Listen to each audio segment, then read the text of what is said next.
वक्षस्थल नित्यवास रसिकां तत्क्षान्ति संवर्धिनी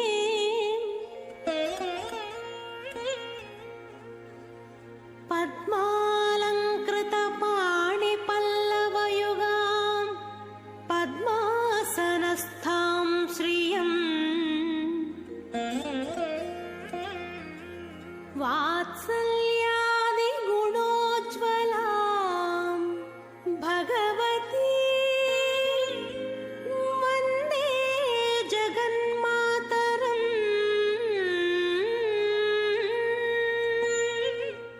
నమః. అందరూ ఒకసారి గోవింద నామస్మరణ చేయండి. అలమేలు మంగవరద గోవింద గో. మేము మీ సంకల్పం చెప్తాము. పలకగలిగిన వాళ్ళందరూ కూడా పలకవచ్చు. పలకలేని వాళ్ళు మనసులో ధ్యానం చేసుకోండి.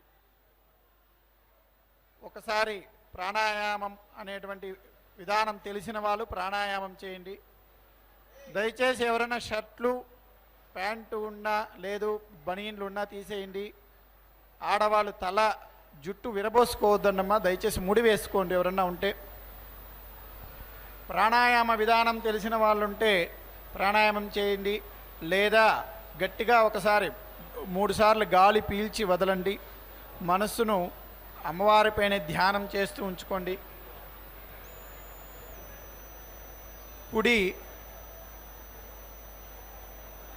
కుడి తొడపైన ఎడమ చేయి ఇలా పెట్టుకోవాలి.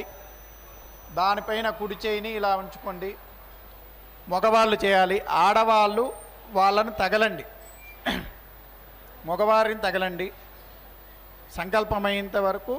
దంపతులు ఇద్దరు అలా చేసుకోవచ్చు. మా ఇందకై లెఫ్ట్ హ్యాండ్ ఉంది, తొడ మీద వెచ్చుకోంగ. రైట్ తొడ మీద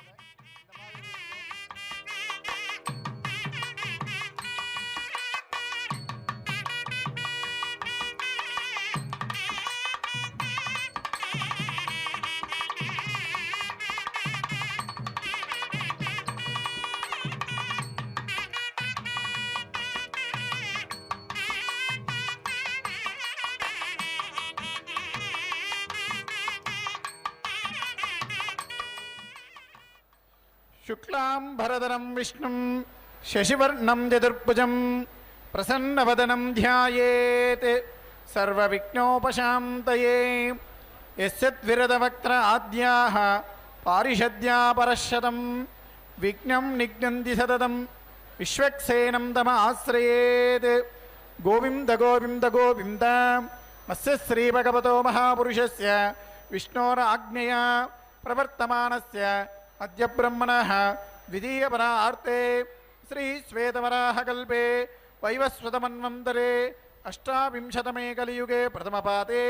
జంబూద్వీపే భారతవర్షే భరతఖండే శకాబ్దే మేరోర్దక్షిణదిగ్భాగే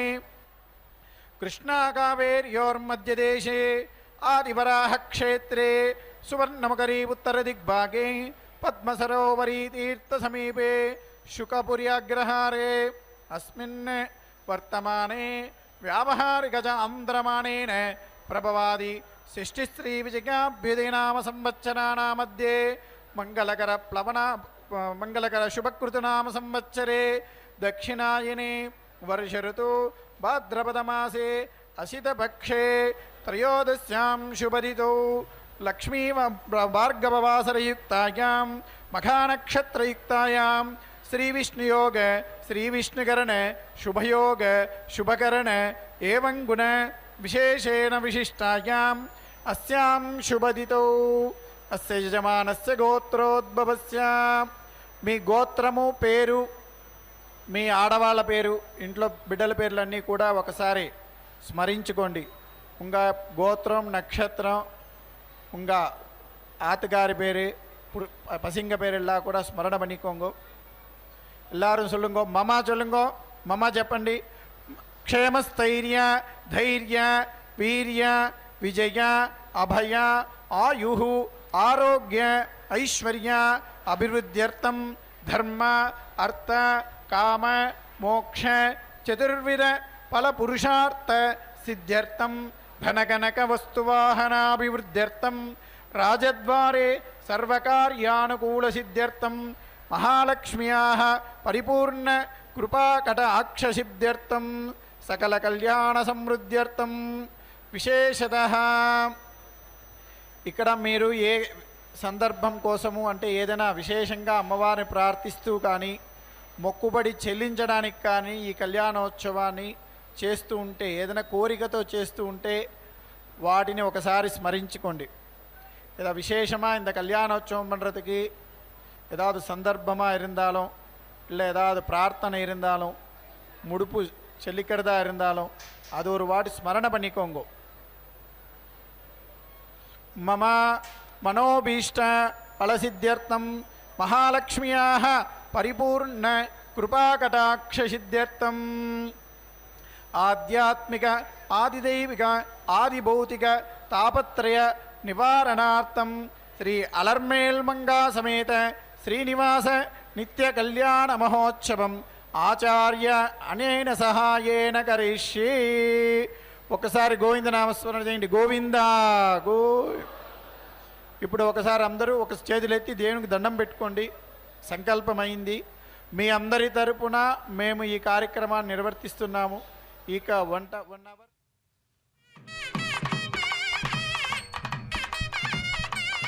ఓం శ్రీ మహాలక్ష్మీ నమః. நமஸ்தேஸ்ய மகாமாயே ஸ்ரீபீட்டே சுரபூஜிதே சங்க சக்கர கதாஹஸ்தே மகாலட்சுமி நமோஸ்துதே என்று இந்த தாயாரை சேவித்துக் கொண்டு கஜலட்சுமி உருவத்திலே பின்னால் அந்த கஜவாகனத்துடன் சேவித்துக் கொண்டிருக்கிறோம். திருச்சானூர் பத்மாவதி தாயாருடைய திருக்கல்யாண மகோத்சவம் கோவில் உள்ளே இருக்கும் கல்யாண மண்டபத்திலிருந்து நேரடி ஒளிபரப்பினை சேவித்துக் கொண்டிருக்கிறோம். இன்று வெள்ளிக்கிழமை மகம் நட்சத்திரம் திரையோதசி திதி. மிகவும் விசேஷமான நன்னாளிலே புரட்டாசி மாதம் மிகவும் விசேஷமான நன்னாள். அந்த தாயார் மகாலட்சுமியாக அவதாரம் எடுத்து இங்கே பத்மாவதியாக கொலுவீற்றிருக்கிறாள். அவளுடைய அலங்கார பூஷித்தளாய் இருக்கும் அவளை நாம் சேவித்து அனுகிரகத்தை பெறலாம். நமஸ்தேஸ்து மகாமாயே என்றால் அகிலாண்ட கோட்டி பிரம்மாண்ட நாயகனுடைய அனபாயினி என்று கூறப்படும் அந்த மகாலட்சுமி இங்கே பத்மாவதி தாயாராக கொலுவீற்றிருந்து பக்தர்களை அருள் பாலித்து கொண்டிருக்கிறாள். முதலில் அந்த தாயாரையும் அடுத்ததாக ஸ்ரீனிவாசன் என்ற அந்த பகவானை செவித்துக் கொண்டு விஸ்வக்சேன் ஆராதனை சுத்தி புண்ணிய வாசனத்துடன் அர்ச்சக சுவாமி ஆரம்பம் செய்ய உள்ளார். அர்ச்சக சுவாமி முதலில் சங்கல்ப மந்திரங்களை கூறினார். அந்த சங்கல்ப மந்திரங்களை நாமம் கேட்டு நம்முடைய வீட்டில் உள்ள நபர்களின் பெயர்களும் நட்சத்திரங்களும் நாமங்களும் கூறி தாயாரிடம் நம்முடைய கோரிக்கை விண்ணப்பிக்கலாம். அதைத் தொடர்ந்து அந்த இடத்தை எல்லாம் சுத்தப்படுத்துவதற்காக விஸ்வக்சேன் ஆராதனை சுத்தி புண்ணிய வஜனத்தை செய்ய உள்ளார். வேத மந்திரங்கள் மங்கள வாத்தியங்களுடன் இந்த திருக்கல்யாண மகோத்சவம் ஆரம்பமாகிறது. இதோ தங்க சிம்ஹாசனத்திலே ஸ்ரீனிவாசனை செவித்துக் கொண்டிருக்கிறோம். ஸ்ரீ லக்ஷ்மி ரமண கோவிந்தா கோவிந்தா என்று திருச்சானூரிலே ஆவிர்பவித்திருக்கும் அந்த பத்மாவதி தாயார் நம்மை எல்லாம் அருளி செய்வதற்காக அலங்கார பூஷித்தளாய் புஷ்பாலங்காரங்களும் தங்க நகைகள் ஆபரணங்களுடன்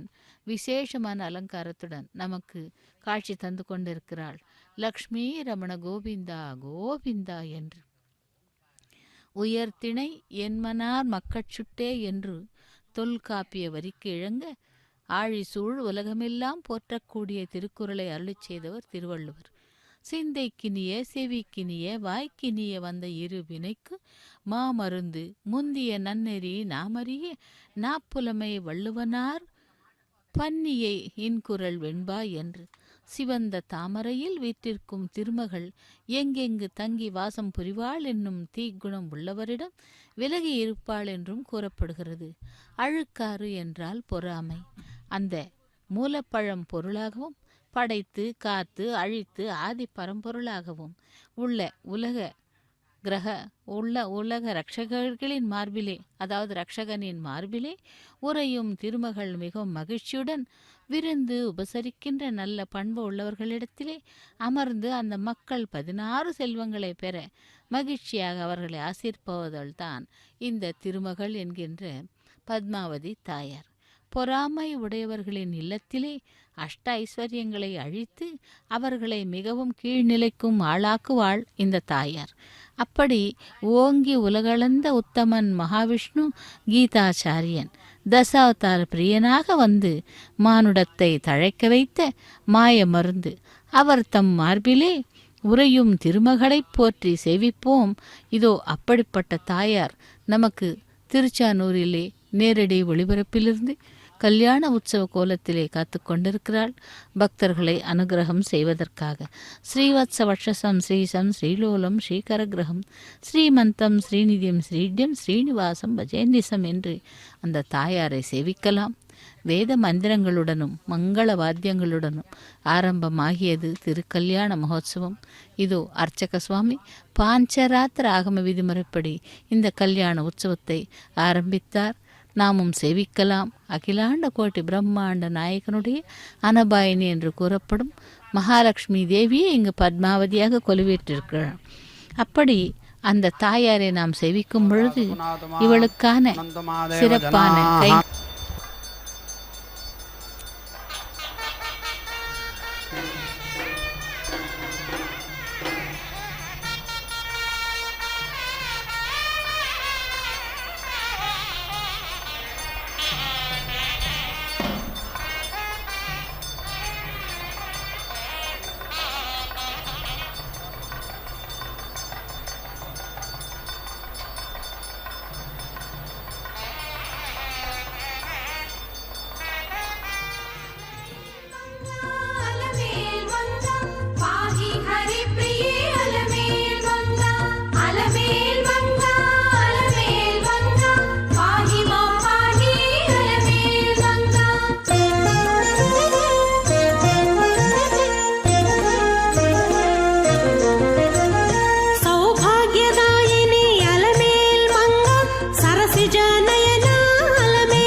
वैष्णवाने खलामीदम् अहं तं वलगमिति वलगम् उदिदेव वामीयं नः समानायम् अथवानः न चखानेति चखाना इदं येनम् अदर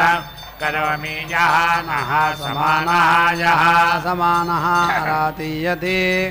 गायत्रेण छन्दसा अवबाढैत्यवबाढः वलग इति वलगः किम् अत्र भद्रं तत् नो सः विराडिति विराट् असि सपत्नहेति सपत्नाः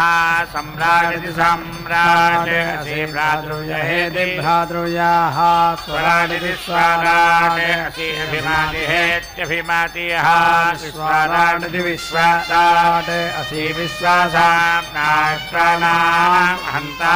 रक्षोहन इति रक्षः हनः वलगः इति वलगः हनः प्रेति उक्षामि वैष्णवान् रक्षोहन इति रक्षः हनः वलगः इति वलगः हनः अवेति नयामि वैष्णवान् वः असि यवया अस्मत् द्वेषः यवया अरातिः रक्षोहन इति रक्षः हनः वलगः इति वलगः हनः अवेति स्तुरामि वैष्णवान् रक्षोहन इति रक्षः हनः वलगः इति वलगः हनः अवेति जोमि वैष्णवान् रक्षोहणाविति रक्षः हनौ वलगः नाविति वलगः हनौ उपेति दधामि वैष्णवेति रक्षोहणाविति रक्षः हनौ वलगः नाविति वलगः हनौ परेति वोहामि वैष्णवे इति रक्षोहणाविति रक्षः हनौ वलगः नाविति वलगः हनौ परेति स्तुरामि वैष्णवेति रक्षोहणाविति रक्षः हनौ वलगः नाविति वलगः हनौ वैष्णवेति बृहन् असि बृहत्तावेति बृहत् ग्रावा बृहतीमिन्द्राय वाचौ वदा विभोरिति विभोः असि प्रवाहनगिति प्रवाहनः वह्निः असि हव्यवाहनगिति हव्या वाहनः स्वात्रः असि प्रचेता इति प्रचेताः तुषः असि विश्ववेदा इति विश्ववेदाः उशिके असि कविः अंगारिः असि बंभारिः अवस्यो असि दुवस्वाने संध्योः असि मार्जालीयः सम्राडिति सम्राट् असि कृशानुरिति कृशा अनुः परिषद्यैति परिषद्यः असि पवमानः पृथक्वेति प्रातक्वा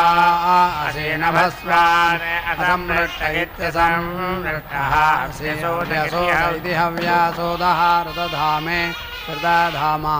असि सुवर्ज्योतिरिति सुवाज्योतिः ब्रह्म ज्योतिरिति ब्रह्मा ज्योतिः असि सुवर्धामेति सुवहाधामाः अजः असि एकपादित्येकपादे अहि असि बुद्धियः रौद्रेण अनीकेन बाहि अग्नेः पिबृः माहिकंसिः त्वां समातनकृभ्यः द्वेषोभ्यः अन्यकृतेभ्यः वरोयन्ता असि वरोधं स्वाहा जुषाणः आप्तो आज्यस्यावेतो स्वाहा अयं नः अग्निः वरिवः कृणोत अयं मृधः प्रायेतो प्रभिन्दन् इति प्राभिन्दन् अयं शत्रो नेदयतो दर्हृणाः अयं वाजं जगतो वाजसाताविति वाजा सातो पुरो विष्णो इति विकीक्रमस्ता पुरुषजानः कृषि घृतं घृतयो न किति घृतायोने प्रप्रेति प्रायज्ञपतिमिति यज्ञपतिरा सोमः जिगाति गातविदिति गातो विति देवानाम् एते निष्कृतमिति निःकृतवृतस्यायोनिः आदमित्यासदः सदा आदित्याः सुरः एति सीता एषः वः देवा सवितः सोमः रक्षध्वं मा वः दभते एतदे त्वं सोमा देवः देवानि उपेति अगाः इदम् अहं मनुष्यः मनुष्याणि सह प्रजयति प्राजया सह राजः पोषेत नमः देवेभ्यः सदेति स्वाधा पितृभ्यः इति पितृभ्यः इदम् अहं निरति वरुणस्य वासात् सुवः अभिवीखेषं वैश्वानरं ज्योतिः अग्नेः व्रतपतिरिति व्रतपतेः त्वं व्रतानां व्रतपतिरिति व्रतापतिः असीजा मम तनो त्वयि अभूत् यं सा मयि या तव तनोः मयि अभूत् एषा सा त्वयि यथा यथमिति यथा यथं नवो व्रतपतिरिति व्रतापतेः व्रतिनोः व्रतानि अतीति अन्यान् अगाम् न अन्यान् उपेति अगाम् अद्वाक् त्वापरैः अवितं प्रावरैः तं त्वाजुषे वैष्णवं देवगत्याय इति देवागत्यादिः देवः त्वादुविदामत्वा रक्तोषधे त्रायस्व येनं स्वधितगिति स्वाधिते मायेन दिगंसेः दिवम् अग्रे नामालेखेः अन्तरिक्षं मध्ये नामायगंसेः पृथिव्या समिति भवा परस्वते शतबलसगिति शताबलसः वीतिरोहा सहस्रबलसा इति सहस्राबलसा वीति वयं रुहेमायं त्वः अयं स्वधितिरिति स्वाधितिः इति जानः प्रणिनायेति प्राणिनाय महते सौभगाय छिन्नः राजः श्रीरजकिशोरीरः पृथिव्यै त्वान्तरिक्षाय स्वाहा दिवे स्वाहा सुन्दतां लोकः प्रतिशतन इति पितृशतनायवः असीयवया अद्पते द्वैरः यवया राजेः पितॄणां सदनम् असि त्वावेश इति सो आवेशः असि अग्रे गा इत्यग्रे गाः पितॄणां वनस्पतिः अधीते त्वा शाश्वती तस्य वित्तात् देवः त्वाः सविता मध्वा अनत्तो विफलाभ्यगिति सो विफलाभ्यः त्वाः ओषधीभ्यः उडति दिवं सभानायेति अन्तरिक्षं पृथिवीम् उपेन दृगंहाते ते धामानि उत्पत्तिकमध्ये गावः यत्र भूरिशृङ्गा भूरिशृङ्गाः अयासः अत्र आहतते उरुगायस्येत्युरुगायस्य विष्णोः अवेदि भाति भूरेः विष्णोः कर्माणि वस्यता यदा व्रतानि इन्द्रस्य युज्यः सखा तदे विष्णोः पदं सदा पश्यन्ति सूरयः दिवि इव चक्षुः ब्रह्मवनिमिति ब्रह्मावनिं त्वा क्षत्रवनिमिति क्षत्रावनियोः सुप्रजावनिमिति सुप्रजावनियोः रायस्पोषवनिमिति रायस्पोषवनिं परेति ओहामि ब्रह्मादृगोः क्षत्रावृगोः प्रजामिति प्राजान्द्रगंः राजः पोषं दृगंः परिवीरिति परिवीः दैवीः विसः विगन्तां परीति इमां राजः पोषः यजमानां मनुष्याः अन्तरिक्षस्य त्वाः सानो अवेति गुहामि ते त्वाववीरित्युभावीः असि उपोयिति देवाने दैवीः विसः प्रेति अगो वह्निः कुटिजः बृहस्पते धारया वसूनि हव्याते स्वतन्तां देवात्वस्तः वसूरण्वारेवतीः नमस्कारम् अग्ने जनित्रम् असि वृषणो सा उर्वशीः असि आयुः असि पुरोर्वाः कृतेन अक्ते इति वृषणौ तदाधां गायत्रं छन्दः अनुप्रेति जागस्व त्रैष्टुभं जागतं छन्दः अनुप्रेति जायस्व भवतं नः समनसा विदिशा समाकसा विदिशाम् औकसौ अरेपसौ मायज्ञं मायज्ञपतिमिति यज्ञापतिं जातवेदसा विधि जाता शिवो भवतम् अद्य नौ अग्निः चलति प्रविष्ट इति प्रविष्टः ऋषीणां पुत्रः अधिराज इत्यधिराजः एषः स्वाहा कृत्येति स्वाहा कृत्य ब्रह्मणा जोऽभिमा देवानां विषुजाकः भागधेयमिति भागाधेयम् ऋतस्य त्वाहा देवः विदिति देवाभिः पासेनायेति रभे धर्षा अभ्यैत्यदेभ्यः स्वाहा ओषधेभ्यगित्योषधेभ्यः प्रेतेभ्यापि अपापेरुः असि स्वात्तां चिते सदेवमिति सा देवं हव्यौ आपः देवीः तदतायेन समिति ते प्राण इति प्राणः वायुना गच्छताहं समिति अजत्रैः अङ्गानि समिति यज्ञपतिरिति यज्ञापतिः आजुषेत्याजुरागतेन तौ वसुन्त्रायेतां देवतीः यज्ञपतिमिति यज्ञापतिं मृगधेति प्रियधा एति विशता पुरो इति अन्तरिक्षा सजोरिति साजोः देवेन वातेन अस्य हविनात्मना गजासमिति अस्या तनुवा भवा वर्षीयः वर्षीयसे यज्ञे यज्ञपतिमिति यज्ञापतिं धाः पृथिव्याः संव्रजयितः पाहि नमः ते आतानेत्याताना अनर्वा प्रेतिः घटस्य तुल्याम् अन्वेति सः पृथगेति प्राजगाः राजा पोषेण आपः देवीः शुद्धा युव इति शुद्धा युवः शुद्धाः युव्या देवाने ऊर्ध्वं शुद्धाः वयं परिविष्टा इति परिवेष्टार इति परिवेष्टारः महाभूयास्मात् येति व्यायतां प्राण इति प्राणः ते येति जागतां चक्षुः ते येति व्यायतां श्रोत्रं ते येति जागतां या ते प्राणानिति प्राणान् सुखजगामया चक्षुः या श्रोत्रं यत् ते क्रूरं यत् आस्थितमित्यास्थितं तत् ते येति जागतां तत् ते येतेन शुम्भतां न वीते येति व्यायतां वायुः येति व्यायतां शुद्धाः दरिद्राः अध्यैत्यतेभ्यः साम् ओषधेभ्य इत्योषधेभ्यः साम् अहोभ्यामित्याभ्याम् ओषधे त्रायस्व येन सधितैति स्वादिते मायेन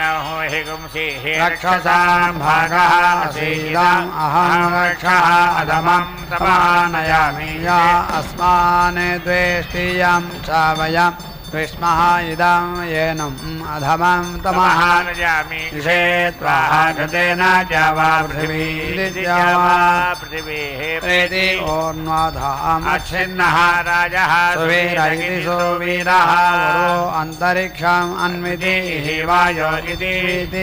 श्लोकानां स्वाहा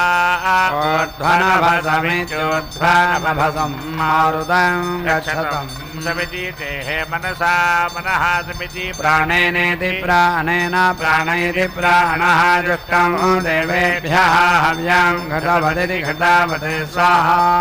ऐन्द्रः प्राणगिति प्राणः अंगे अंगैत्यंगे अंगे नीति वेध्यते ऐन्द्रः अपानैत्यपानः अंगे अंगैत्यंगे अंगे वीति वो भवते देवत्वः भूरि देः सकं समिति संयेतो स्वरूपा इति विश्वरूपाः यते लक्ष्माणगिति सा लक्ष्माणः भवता देवत्रेति देवत्रायन्तम् अवसे सखायः माता पितरः वदन्तु श्री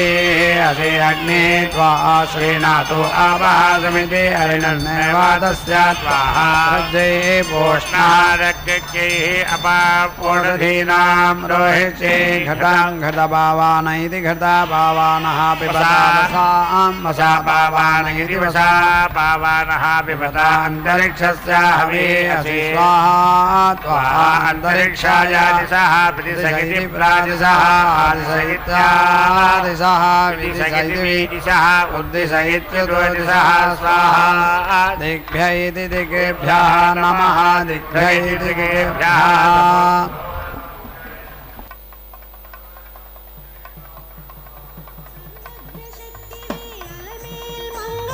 सर्वं सहा पाहि अलमेल मंगा अलमेल मंगा अलमेल मंगा पाहि हरि प्रिये अलमेल मंगा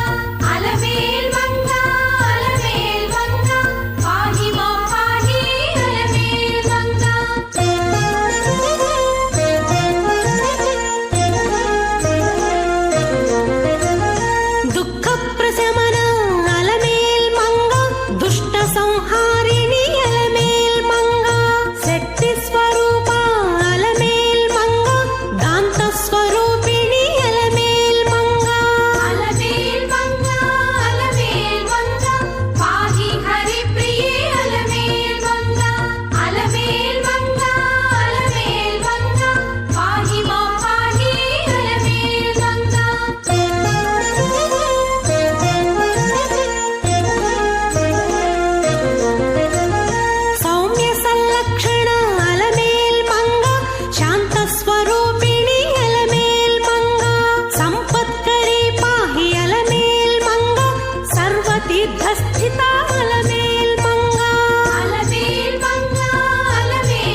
पितारं गच्छ स्वाहा अहोरात्रे रात्रे गच्छ स्वाहा सोमवरुणाविति मित्रा वरुणो गच्छ स्वाहा सोमो गच्छ स्वाहा यज्ञं गच्छ स्वाहा छन्दागुंसि गच्छ स्वाहा द्यावा पृथिवी द्यावाः पृथिवी गच्छ स्वाहा नभः दिव्यं गच्छ स्वाहा अग्निं वैश्वानरं गच्छ स्वाहा अद्भेत्यतेभ्यः स्वाहा ओषधीभ्यगित्योषधीभ्यः मनः मे हात्ये गच्छ तनोन्वजं पुत्रं नप्तारम् असीयासुक असीता अभीति शौचायः अस्मान् द्वेष्टियं चायं द्विष्मः धाम्नो धाम्न इति धाम्नः धाम्नः राजन्नेरः वरुणानः मुञ्चा यद् आपः अग्नियाः वरुणा इति सपामहे ततः वरुणानः मुञ्चा विष्मतीः माः आपः हविष्मान् देवः अध्वरः हविष्मान् एति विवाचति हविष्मान् अस्तु सूर्यः अग्नेः वः अपन्नगृहस्य चपन्नगृहस्य सदसि साधयामि सुम्नाय सुम्निनीः सुम्ने महाधत्ता इन्द्राग्नियोरिन्द्राग्नियोः भागधेयेरिति भागधेयेः सामित्रा वरुणयोरिति मित्रा वरुणयोः भागधेयेरिति भागधेयेः सा विश्वेषान् देवानां भागधेयेरिति भागधेये सा यज्ञे जागृता हृदे स्वाहा मनसे स्वाहा दिवे स्वाहा सूर्याय स्वाहा ऊर्ध्वम् इमम् अध्वरम् पृथिवी देवेषु होत्राः यच्छ सोमराजन् येति अवेति रोहमाभेमा समिति वित्साः मात्राः हि गुंसितम् प्रजा इति प्राजाः त्वम् उपावरोहेत्युप अवरोह प्रजा इति प्राजाः त्वाम् उपावरोहन्त्वित्युप अवरोहन्तो शृणोतु अग्निः समिधेति संमिषाः हवं मे शृण्वन्तु आपः ऋषणाः च देवीः शृणोत ग्रावाणः विदुरः नो यज्ञं शृणोतु देवः सविता हवं मे देवीः आपः अपाहं न पाते ऊर्मिः अविश्यः इन्द्रियावानितीन्द्रियावाने मदिन्तमहातां देवेभ्यः देवत्रेति देवात्रा दत्ता शुक्रं शुक्रपेभ्यगिति शुक्रापेभ्यः येषां भागः स्वाहा कारुषिः असि अपेति अपां वृद्धं समुद्रस्य वः अक्षित्यै उदिति नये यम् अग्नेः पृच्छति पृथुसोमत्यम् आवह वाजेषु यं जुना सहायन्ता सरस्वतीः ईशाः त्वम् अग्नेः रुद्रः असुरः महादिवः त्वं श्रद्धा मारुतं वृक्षः ईदृशेः त्वं वादैः अरुणैः यासि सङ्गजगिरि सङ्गजः त्वं पूषा विधत इति विधतः पासीनोत्पन्नायेति महाराजानाम् अध्वरस्य रुद्रं होतारं सत्ययजमिति सत्यायजं रोदस्योः अग्निं पुरातनयत्नोः अचित्तात् हिरण्यरूपमिति हिरण्यरूपम् अवसे कृणध्वम् अग्निः होतानीति सुसादाजियान् उपत्स इत्युपात्सेः मातुः सुरभौ लोके युवा कविः पुरोनिष्ठ इति पुरोनिष्ठा वेत्कृतवाः धर्ता कृष्टीनाम् उत मध्ये इद्धा साध्वीम् अकः देववीतिमिति देवा वीतिमूनः आद्य यज्ञस्य त्वाम् अविदामा गुह्याः सह आयुः येति अकाते सुरभीवदानः भद्राम् अकः देवहूतिमिति देवाहूतिमूनः आद्य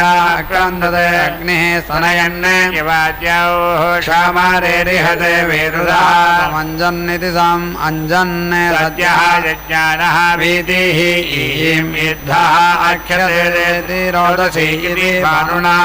भाति अन्तः ते इति वसूनि पूर्वणीकेति पुरो अनेका होता दोषावस्तोः येति ईरिरेः यज्ञियासः क्षामा इव विश्वा भुवनानि यस्मिन् समिति सौभगानि दधे पावके तुभ्यं ताः अंगिरस्तमेत्यंगिरः तमा विश्वाः सुक्षिदय इति सोक्षिदयः पृथगे अग्नेः कामाय ये विदेः अस्यामातां कामं अग्नेः तव ऊती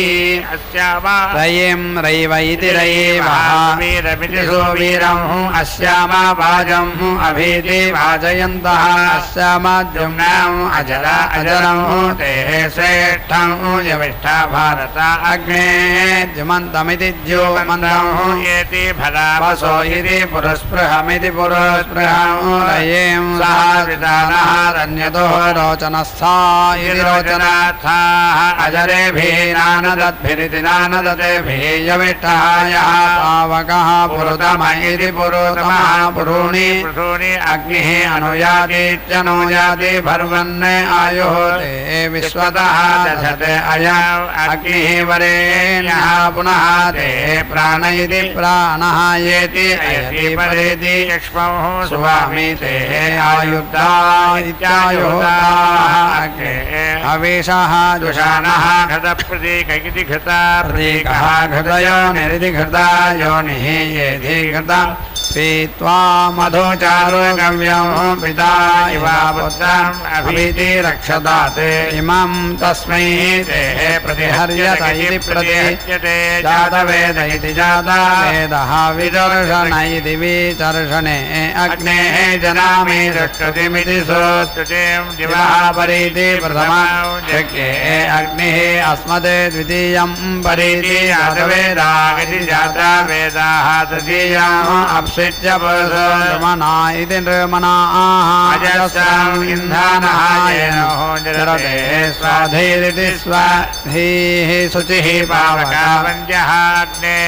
बृहदेवीति रोचसे त्वां घृतेभिः आहुत इत्याहुतः जानः रुक्मः उर्व्यापीति अद्योते दुर्मर्षमिति दुर्मर्षम् आयुः श्रियेर्जानः अग्निः अमृतः अभवते वयोभिर्दिवय भीयते येन द्योः अजनयते सुरेता इति सुरेताः येतीयते युषे तेजः आनटे शुचिरेतः निषिक्तमिति निषिक्तं द्योः अभीगेः अग्निः शब्दम् अनवद्यं युवानं स्वाधियमिति स्वाधियोः जनयते सोदयते चासा तेजीयसा मनसा त्वतः उता शिक्षा स्वपत्यश्चेतसु अपत्यश्चाधिक्षोः अग्ने राजः तमश्चेतमस्य प्रभूताविति प्राभूतो भूयामाते सुष्टुतय इति सोष्टुतयः चावस्वाग्ने सहन्तां येति भराद्युम्नस्य प्रासहेति प्रसहारयं विश्वायः चर्षणीः अभीति आसाहं वाजेषु सहते प्रदनासहमिति प्रदनासहं रयें सहस्रः येति भरा त्वां हि सत्यः अद्भुतः वाजस्य गोमत इति गोमतः उक्षान्नायेत्युक्षा अन्नाय वसान्नायेति वसा अन्नाय सोमपृष्ठाचेति सोमपृष्ठाय मेधसे सोमैः विधेम अग्नये पद्मा हि सूनो इति असि आत्मसत्त्वेत्यत्मा सत्त्वा चक्रे अग्निः निरुषा अज्मा अन्नं सह त्वां नावोट्यसन इत्योर्जानेः ऊर्जं धाः राजा इव देः अवृके क्षेषे अन्तः अग्ने आयोगुंषि पवसे येति सुवा ऊर्जं यशं चानः आदे बाधस्वादुच्छुनामग्ने पवस्व स्वपा इति सो अपाः अस्मै देवत्यः सुवीर्यमिति सुवीर्यहो दधते बोधं रयें मये अग्ने पावकारोचिषा मन्दया देवाजिह्वया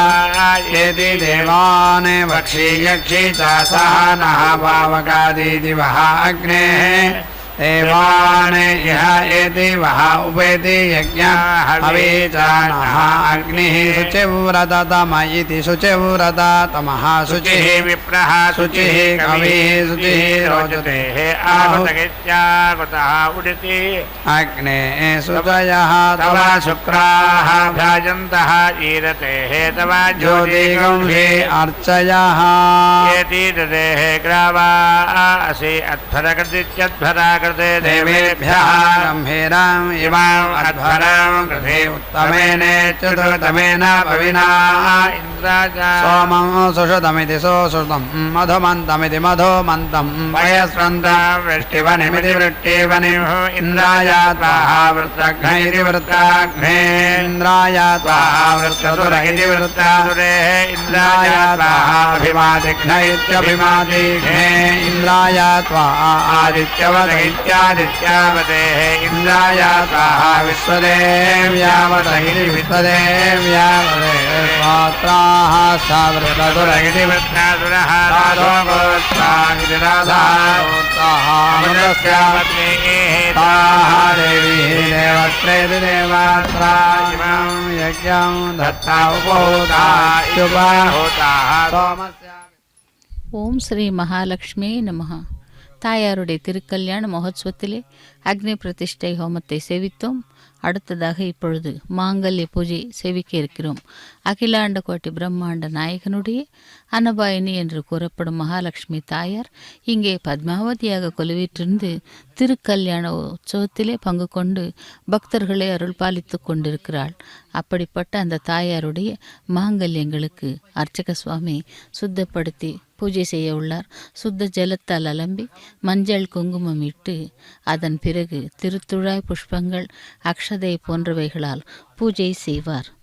ஆனந்த நிலையனின் தயாஸ்வரூபமே, இந்த அலர்மேல் மங்கை 7 மலையானின் கருணை தத்துவமே அலர்மேல் மங்கை. நீங்கள் நாழி கடத்தாமல் உடனே சென்ற அந்த தாயாரை சேவியுங்கள் என்று அந்த ரிஷி ஒருவர் கூறுகிறார். அவ்வப்பொழுது அந்த புஷ்கரணியில் தீர்த்தமாடி தாயாரை செவித்தால் அனைத்து பாவங்களும் போகும் என்றும் ஆசீர்வதித்து சென்று விட்டார். அப்படிப்பட்ட தாயார் இதோ நமக்கு கல்யாண கோலத்திலே வீற்றிருந்து பக்தர்களை அருள் பாலித்து கொண்டிருக்கிறாள். 12 ஆண்டுகள் தங்க தாமரைகள் கொண்டு அந்த புஷ்கரணியிலே தவம் செய்தாராம் திருவேங்கடவன். கார்த்திகை மாதம் சுக்லபக்ஷம் பஞ்சமி அன்று வெள்ளிக்கிழமை உத்திராடம் நட்சத்திரத்திலே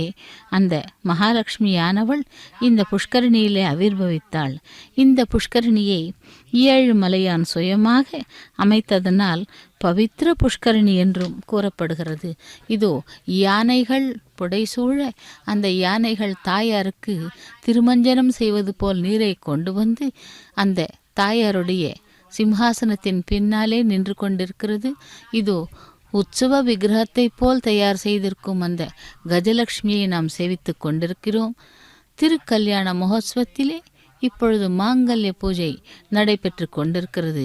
அந்த மாங்கல்ய பூஜை சேவித்து கொண்டிருக்கிறோம். இந்த புஷ்கரணியை சுற்றிலும் வாசனையுள்ள புஷ்ப வனங்கள், எந்த நேரத்திலும் கனிகள் கொடுக்கும் தோட்டம், தோட்டங்களில் சுயேச்சையாக துள்ளித் திரியும் விலங்குகள், பட்சிகளின் கூக்குரல்கள், இவையெல்லாம் காணும் பொழுது மனதிற்கு மகிழ்ச்சியை கொடுக்கிறதாம். இந்த புஷ்கரணியில் ஸ்ரீவேங்கடவன் மகாலட்சுமி மந்திரத்தை சுமார் 12 ஆண்டு காலம் ஜபம் செய்து தவம் இருந்தாராம். அப்படி மகிமை வாய்ந்த புஷ்கரணியை அந்த சங்கண அரசன் தம்பதியினர் பார்த்து மகிழ்ச்சி அடைந்தனராம். பிறகு புஷ்கரணியில் தங்களுடைய கோத்திர நாமங்களை கூறிக்கொண்டு தீர்த்தமாடினராம்.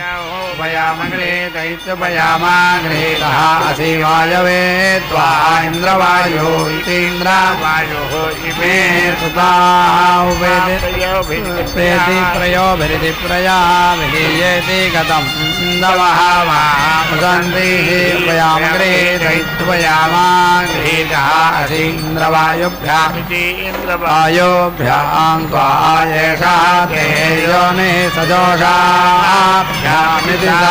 जोषाभ्यां त्वाश्रेयोवदीयाय सम्भोदं भोदं चित्रकेतुप्रभानाभान् सम्भान् ज्योतिष्मागस्तेजस्वानादभग्यस्तवन्नभितवन्ने रोषनो रोजमानः शोभमान कल्याणः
अयं वाहं मित्रावरुणेति मित्रावरुणः सुतः सोमः ऋता वृथाः मम एते येह श्रुतं हवं वयाम गृहीत इत्युपयाम गृहीतः असि मित्रावरुणाभ्यामिति मित्रावरुणाभ्यां स्वाहा येषः ते योनिः ऋतायुभ्यामित्यर्थायोभ्याहं स्वाहा या भां कसामधुमतीति मधुमतिः अश्विना सोनृतावतीति सोनृतावतीः तया यज्ञं मिमिक्षतम् उपयाम गृहीत इत्युपयाम गृहीतः असि अश्विभ्यामित्यश्विभ्यां स्वाहा येषः ते योनिः माध्वीभ्यां त्वाहा प्रातर्युजाविति प्रातः युजौ वीति मुच्येथाहम् अश्विनौ येति इह गच्छतम् अस्य सोमस्य पीतये उपयाम गृहीत इत्युपयाम गृहीतः असि अश्विभ्यामित्यश्विभ्यां त्वाहा येषः ते योनिः अश्विभ्यामित्यश्विभ्यां स्वाहा अयं वेनः चोदयते वृष्णिगर्भा इति वृष्णिगर्भाः ज्योतिर्जरायुरिति ज्योतिः जरायुः रजसः विमान इति विमाने इमम् अपां सङ्गम इति सङ्गमे सूर्यस्य मतिभिरिहन्ति उपयाम गृहीत इत्युपयाम गृहीतः असि षण्डाया येषः ते योनिः वीरतां पाहि तं प्रत्नथा पूर्वथा विश्वथा इमथा ज्येष्ठदातिमिति ज्येष्ठदातिं बर्हिषदमिति बर्हिषदं सुवर्विदमिति सुवः पिदं प्रतीचीनं विजनं दोहसे गिरा आसं जयन्तम् अन्वितीयासु वर्धसे उपयाम गृहीत इत्युपयाम गृहीतः असीमर्काय स्वाहा येषः ते योनिः प्रजा इति प्राजाः पाहि ये देवाः दिवि एकादश पृथिव्याम् अधीति एकादश अप्सुषद इत्यप्सुषदः महिना एकादश ते देवाः यज्ञम् इमं युधत्वम् उपयाम गृहीत इत्युपयाम गृहीतः असि आग्रयणः असि स्वाग्रयण इति सु आग्रयणः जिन्वा यज्ञपतिम् अभीति सवना पाहि विष्णुः त्वां पातु विषं त्वां पाहि इन्द्रियेण एषः ते योनिः विश्वेभ्यः स्वाहा देवेभ्यः त्रिपुंसते त्रयः च गणिनः रुजन्तः दिवं रुद्राः पृथिवीं च सजन्ते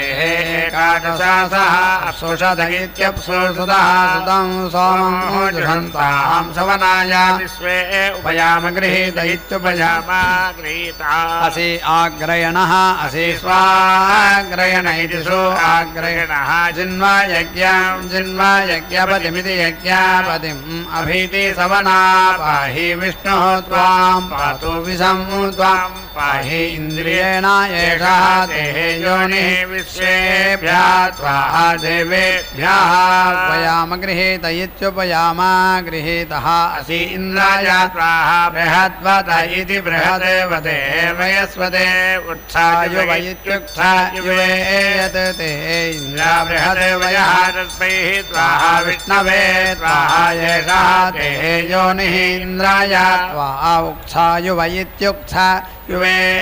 मूर्धानं दिवः अरतिं पृथिव्याः वैश्वानर कृताय जातम् अग्निं कविं सम्राजमिति राजम् अतिथिं जनानाम् आसन् यदि पात्रं जनयन्ता देवाः उपयाम गृहीत इत्युपयाम गृहीतः असि अग्नये स्वाहा वैश्वानराय ध्रुवः असि ध्रुवक्षितिरिति ध्रुवाक्षितिः ध्रुवाणां ध्रुवतम इति ध्रुवतवः अच्युतानाम् अच्युतक्षित्तम इत्यच्युतक्षितिर्वः येषः ते योनिः अग्नये स्वाहा वैश्वानराय पूर्णाहुतिमुत्तमां जुहोति सर्वं वै पूर्णाहुतिः सर्वमेवाप्नोति अथो